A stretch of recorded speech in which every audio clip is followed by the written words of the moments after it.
Okay, good morning. Because we are on a snow day, I'm going to have virtual class or virtual lecture. So I'll post the videos for today's lectures up on YouTube. I'll try to keep them, relatively short, under 10 minutes, and I don't know, they'll be between 3 and 5 lectures. The advantage of posting them on YouTube is you can play them back at 1.5 speed to view them more quickly than you can actually go through the lecture. You can also turn on the closed captioning, which I think is pretty good. I'm in my basement and it's a little chilly down here, so that's why I'm wearing the cap. Okay, so I want to talk about today, continuing our discussion of spectra and using the Fourier transform, the discrete Fourier transform, um, to determine the frequency content of signals. So the DFT transforms length capital N sequences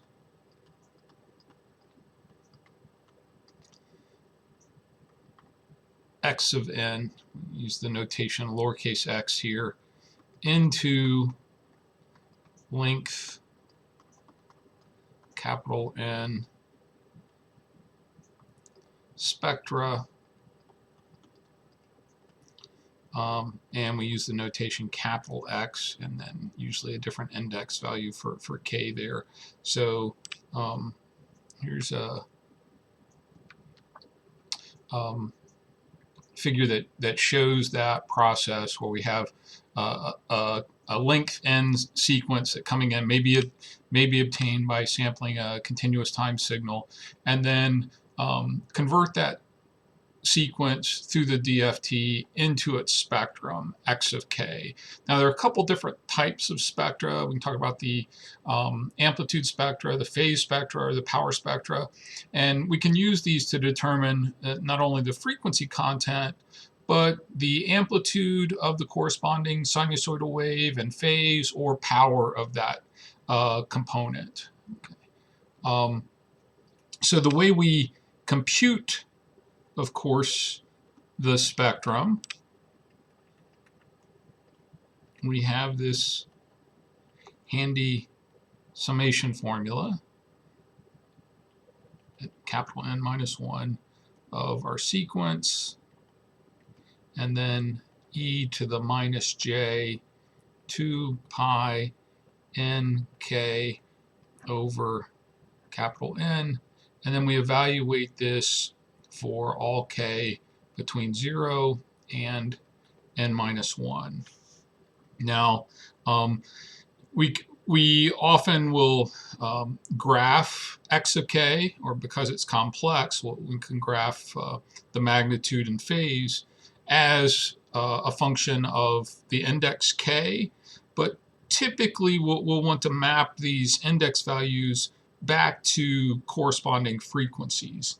And so the separation, sometimes called the bin separation, actually that's with an A, isn't it? Separation in frequency is the f of k are equal to k times f of s, the sampling frequency, over capital N. Again, and f of k values would run between 0 and the sampling frequency. Actually, should actually be less than fs. Okay, so for a real sequence, let's take a sinusoidal example. Cosine of 2 pi. Let's say the original continuous time signal had a frequency f0, and then we sample that at nt, or n over ss, n over fs. Okay, and then this is the sequence that we get by sampling that continuous time sequence. Then from the, if we take the DFT of this sequence, what we would find is that the magnitude of x of k evaluated at one particular index is equal to a over 2 times n. And this index where we see this peak occurring would be f0 over fs times n. And similarly, the angle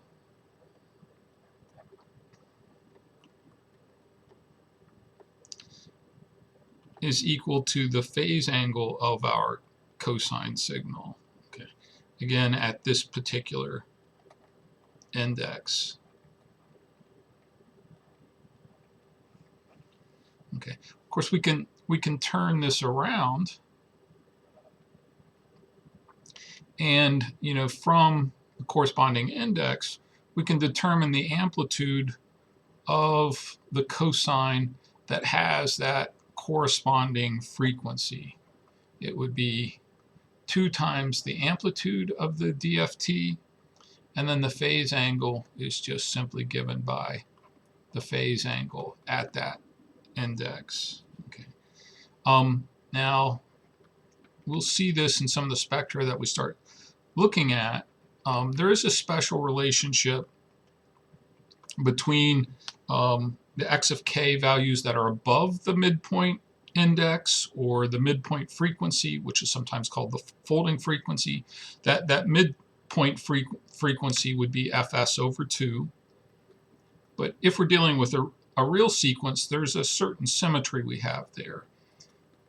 That x of k0 is equal to the conjugate of x of n minus k0. So we'll see this pop up as we look at some different examples. Okay. Or in terms of frequency,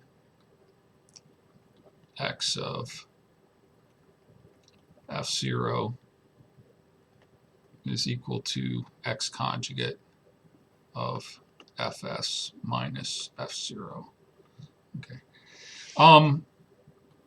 We can talk about, we'll often talk about and view directly the magnitude and phase of our DFT, but we can also define what's known as the amplitude and phase spectra, and we can calculate those from our DFT. The amplitude and phase spectra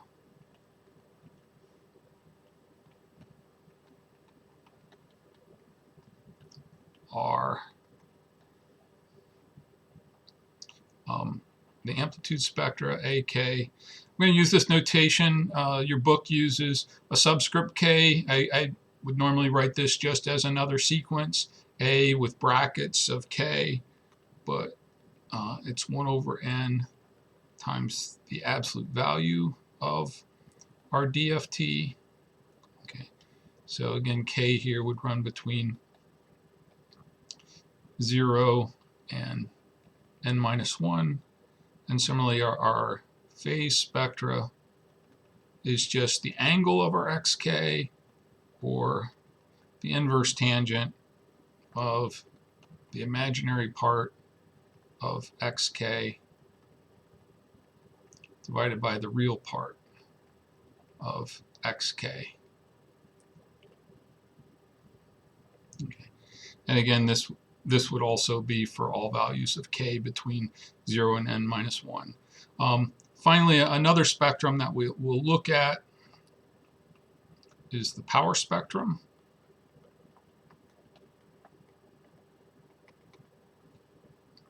And the power spectrum, we use pk for that, is equal to ak squared, our amplitude spectra squared, or it's 1 over n squared times the magnitude of our DFT squared. And this would be for k between 0 and n minus 1. Sorry, I got a little sloppy there and had to squeeze that in. I'm going to stop here and then continue in the next video. I will save these images of the whiteboard. I know it's a little sloppy even more than my typical writing, but I'll have those posts. I'll have the whiteboard images posted as well.